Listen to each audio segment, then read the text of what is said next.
This is my true story. I gave my whole life to my son, but in return, I received pain. One night, after years of sacrifice, he locked me inside the garage. It was dark, cold, and I sat there alone with no light, no food, and no water. The boy I raised with love had turned me into a prisoner. That night changed everything. I made a choice that destroyed his future. But before I tell you what I did, write in the comments where you are watching from and what time it is right now. And please subscribe. My whole life was sacrifice. From the first day my son came into this world, I forgot about myself. I did not think about new clothes for me. I did not think about rest for me. I only thought about him. Every coin I earned went first to him. Every dream I had was replaced with his dreams. I worked long hours in factories, on roads, in fields, anywhere I could find work. My back hurt every night. My hands were cut and rough. My body was tired, but I kept going. Why? Because I wanted my son to live a life better than mine. When he was small, I carried him on my shoulders even when my body ached.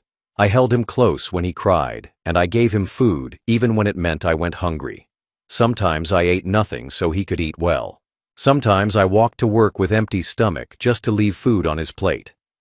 When he was sick, I stayed awake the whole night, putting a wet cloth on his forehead, whispering to him that he would be fine. When morning came, I still went to work without sleep, because money had to be earned. I saved little by little. When other men bought new things, I saved that money. When other men rested, I worked more hours. I told myself, this money is not for me. This money is for my son's future. Slowly, the savings grew.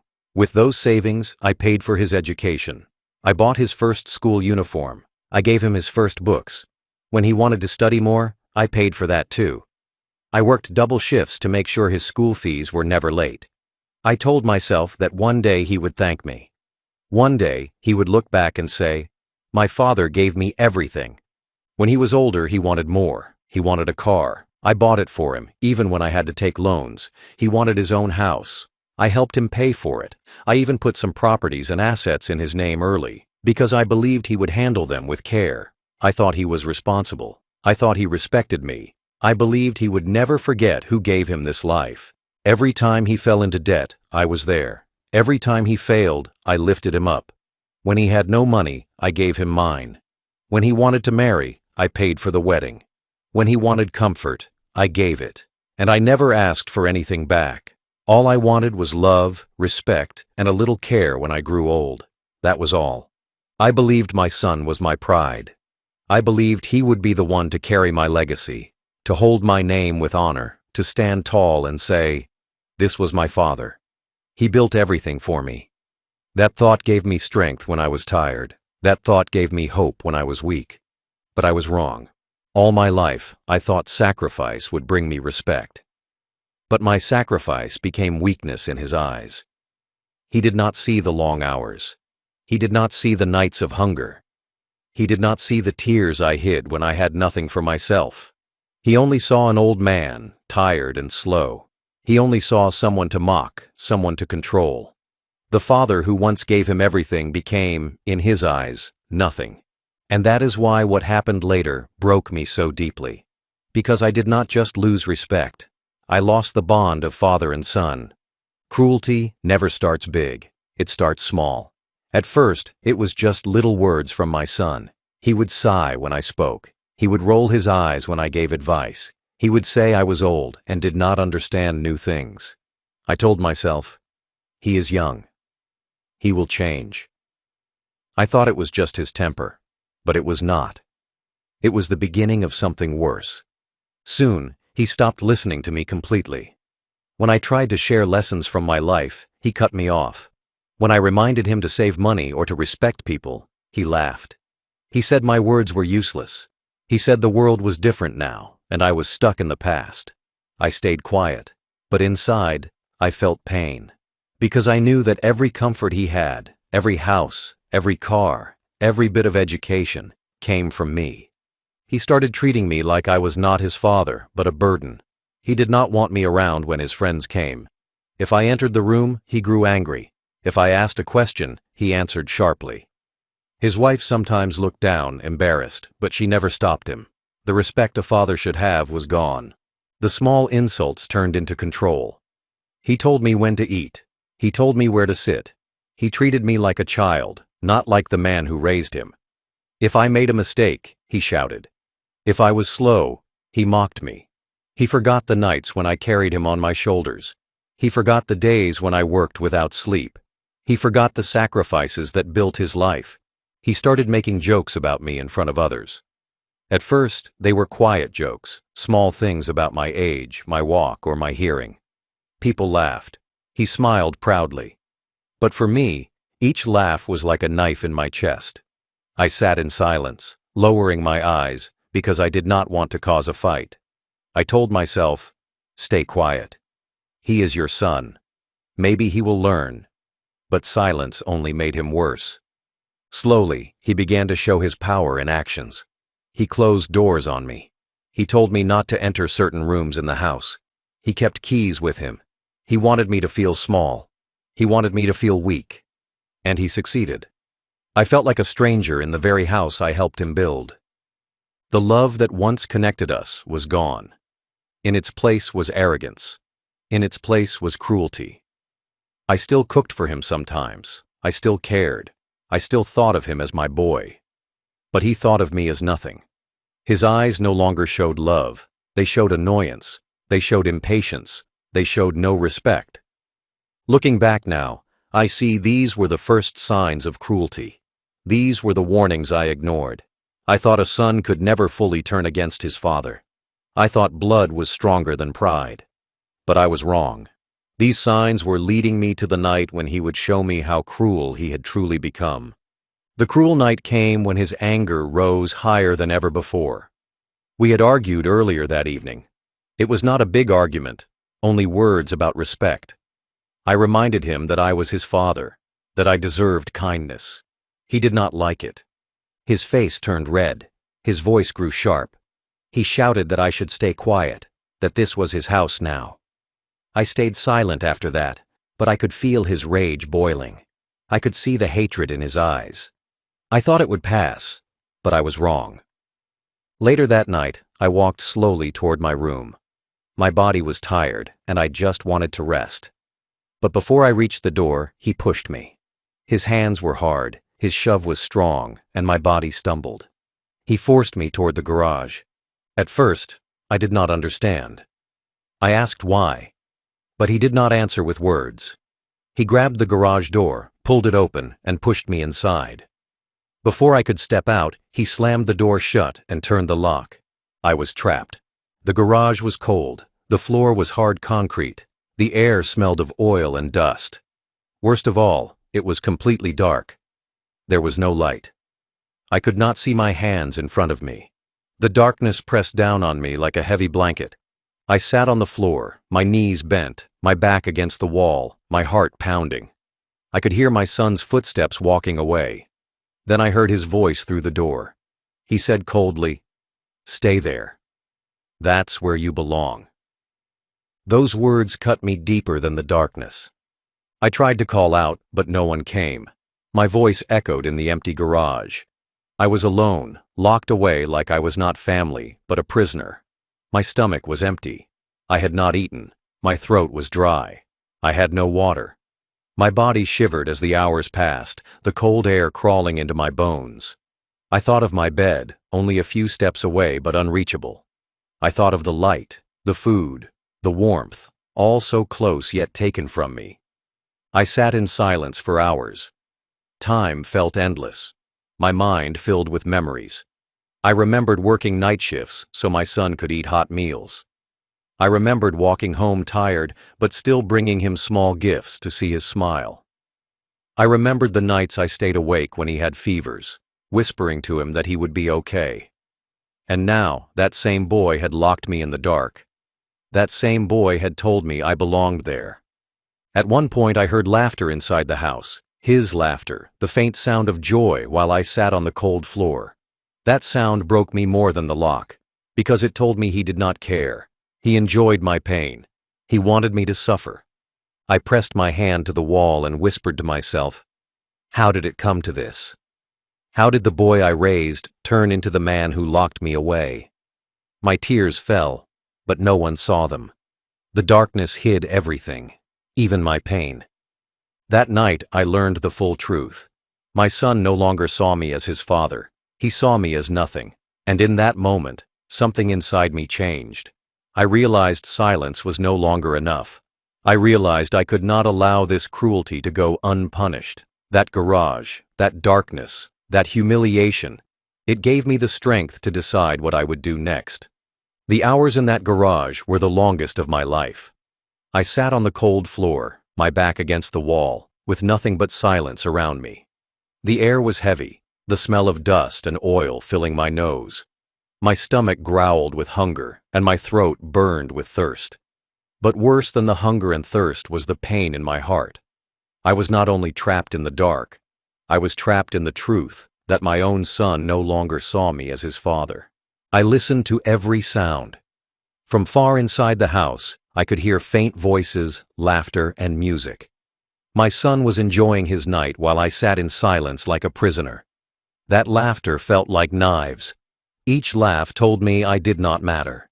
Each sound reminded me that I was no longer family to him. I was only an old man he wanted to control. I closed my eyes in the darkness and let my memories come. I remembered when he was small, just a boy crying in the night. I would pick him up, rock him in my arms, and whisper soft words to calm him. I remembered working night shifts so that I could bring him hot food the next morning. I remembered my hands rough from labor, but still carrying his school books. I remembered standing in long lines to pay his school fees so he could have a better future. Those memories once gave me pride, but now they gave me pain, because all those sacrifices meant nothing to him. The silence pressed down on me harder than the dark. It told me truths I did not want to hear.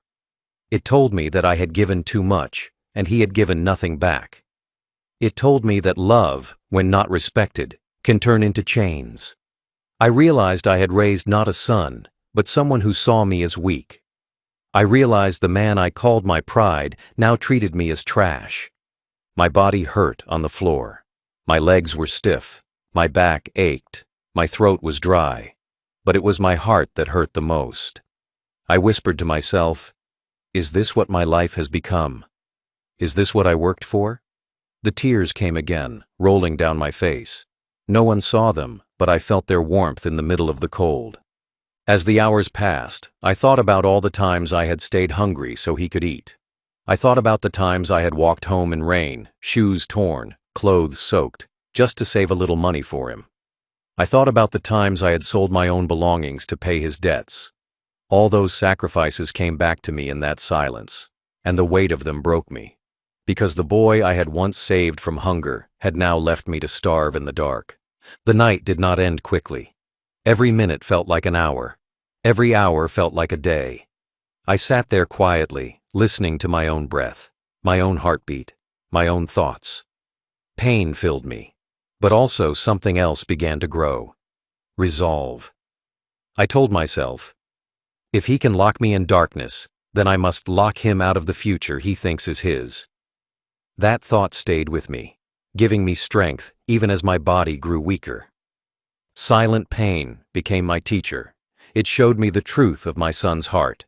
It showed me that love without respect is wasted. It showed me that sacrifice without gratitude is empty. It showed me that even fathers can be betrayed.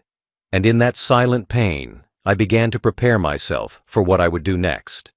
My son thought he had all the power. He believed that locking me in the garage proved he was in control. He thought his house, his keys, his food, his rules made me weak. He believed I was finished, that I had no way to fight back. But what he forgot was the truth. Everything he owned, everything he showed off, everything he called his, was never truly his. It was mine. The cars he drove, the businesses he ran, the house he lived in, even the money in his accounts, all of it came from me. Years ago, I had put assets in his name, but I never gave away the real control. Every property paper, every share, every bank account still carried my signature. My son thought because I was old, I was powerless. But he did not know the power of the pen. He did not know that while his hands held keys to doors, my hands still held keys to his future.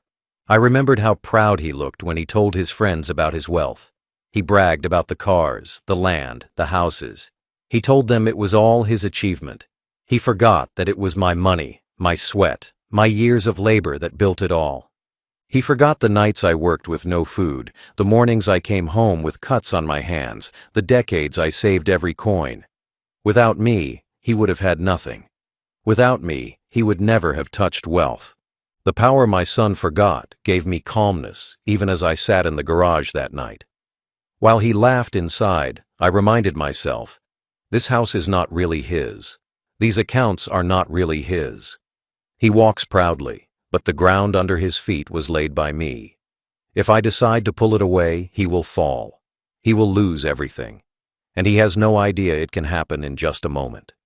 He thought cruelty made him strong. He thought locking me away made him powerful. But he was blind. Real power was not in the keys of a garage door. Real power was in the ownership of every asset, in the authority of every paper, in the decision of where the money goes. That power was still mine. The more I thought of it, the clearer I became. My son had mocked me. He had insulted me. He had treated me as less than human. But he was standing on wealth that did not belong to him. He was living a life built on my name. He was laughing because he believed he was untouchable. But he was standing on sand, and I was the one who could wash it away. That truth gave me strength. I realized I did not need to shout. I did not need to raise my voice. I did not need to fight with him in his house. All I had to do was use the power he had forgotten. All I had to do was take back what was mine. And when I did, he would learn the lesson he never wanted to face. Arrogance has a cost, and cruelty has a price. When the morning came and the garage door was finally opened, I stepped out into the light with a heavy body but a clear mind. I did not shout at my son. I did not argue. I did not ask him why he had done it. I already knew the answer. He had no respect left in his heart. He saw me as weak, as useless, as nothing. That night in the dark showed me the truth, and the truth gave me a decision. I would not stay silent anymore. I would not accept humiliation anymore. I would use the power he forgot, and I would end his pride. I went back to my room, washed my face, and sat quietly. My son thought I was broken. He thought I would just go back to silence. But inside me, something had changed. The pain of that garage had turned into strength. My tears had turned into fire. My weakness had turned into resolve. I told myself, this ends now. The decision was clear. I would take back everything. Every house, every car, every account, every share, every property that carried my name. I would leave nothing for him. He had locked me in darkness, but I would lock him out of his wealth. I would erase every piece of comfort he thought was his. I picked up the phone and called my lawyer. My voice was calm, but inside, my heart was strong. I told him I wanted to start the process immediately. He asked if I was sure. I said yes. There was no doubt in me anymore. I had given my son everything, but he had given me nothing but shame. He had chosen cruelty. Now I would choose justice. The lawyer agreed to prepare the documents. He told me what steps were needed.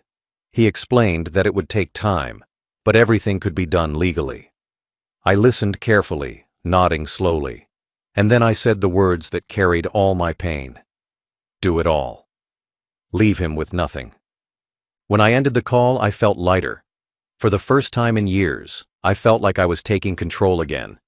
My son thought he was the master of the house, but soon he would learn the truth. Soon he would see that real control was never his. Soon he would face the cost of his arrogance. That decision was not easy. I was his father. A part of me still remembered the small boy I once carried, the boy I once fed, the boy I once loved with all my heart. But that boy was gone. In his place stood a man who mocked me, a man who locked me in a dark garage, a man who forgot love and respect. I realized that I could not save that man. I could only teach him. And the only lesson left was loss. The decision was final. My son would be stripped of everything he thought he owned, and when it was done, I would leave. I would disappear from his life. Just as he left me in the dark, I would leave him in the ruins of his own greed. The decision was made, but a decision means nothing without action. I knew I had to move quickly before my son realized what I was planning.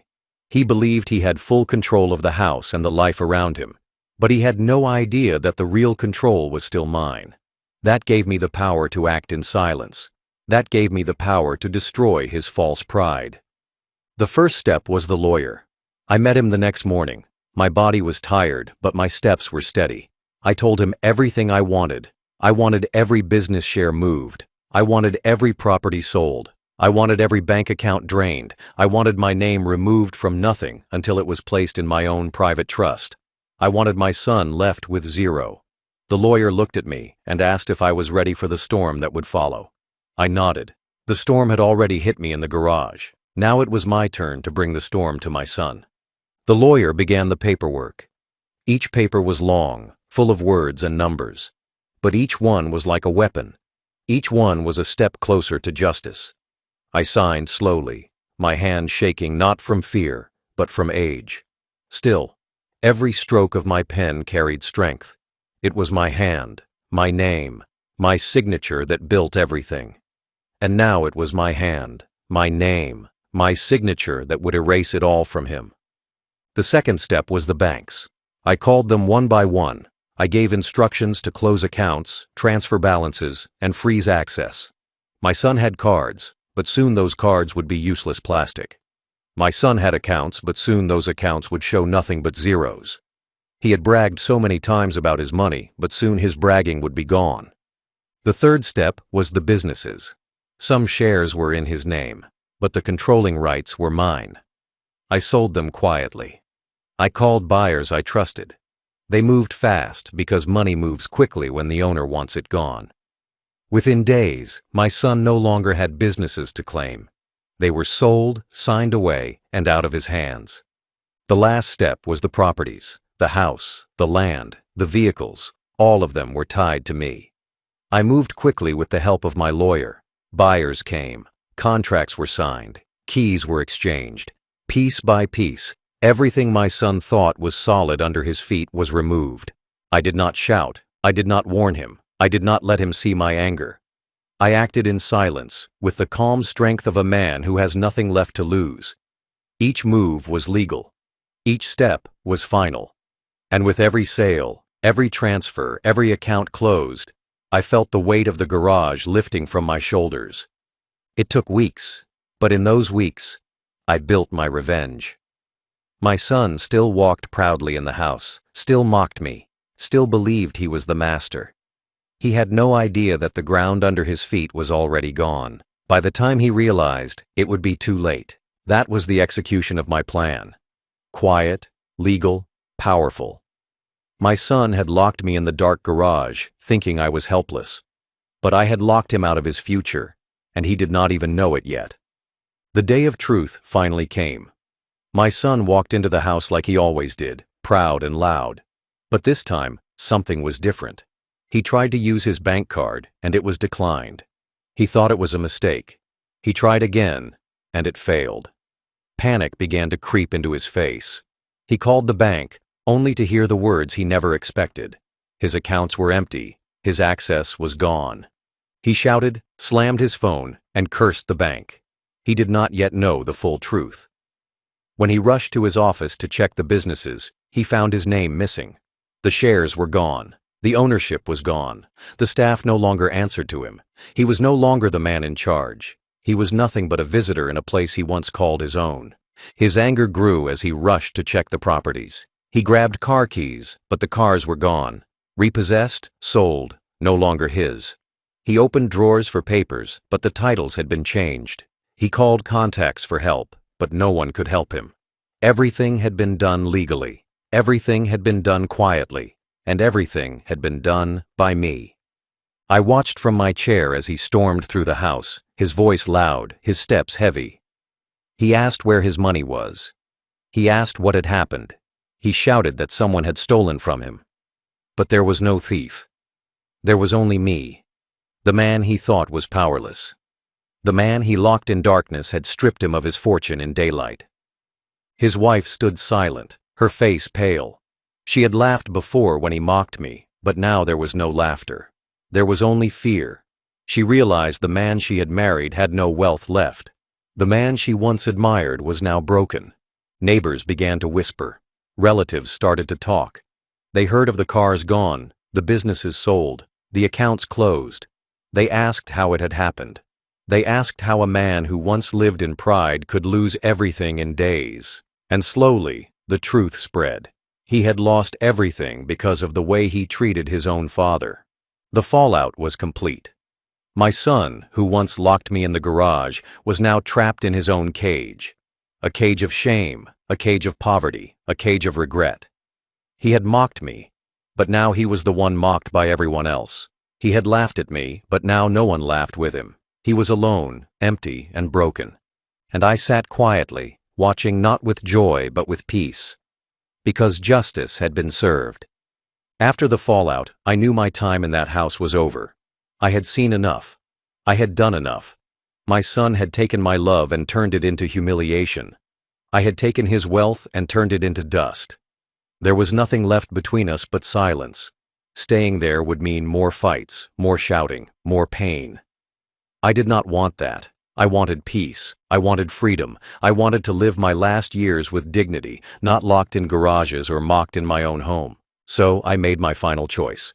I would disappear. I packed my small suitcase. Not much, only what I needed. A few clothes, some papers, and a little cash. The heavy weight of assets and money was no longer mine to carry. I had moved it all safely away from him, into places where he could never touch it. I had secured my future, and I had destroyed his arrogance. All I needed now was distance. I looked around the house one last time.